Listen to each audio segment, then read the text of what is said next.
কর্ণদার শঙ্কর রায়ের নেমন্তন্ন কবিতাটি। যাচ্ছ কোথা চাঙ্গি পোতা, কিসের জন্য নেমন্তন্ন?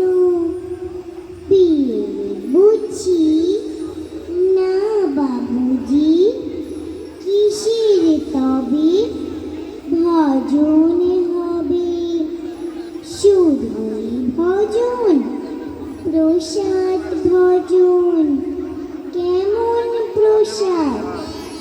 যা খেতে স্বাদ। কি খেতে চাও? ছানারে পোলাও, ইচ্ছে কি আর সরপুরি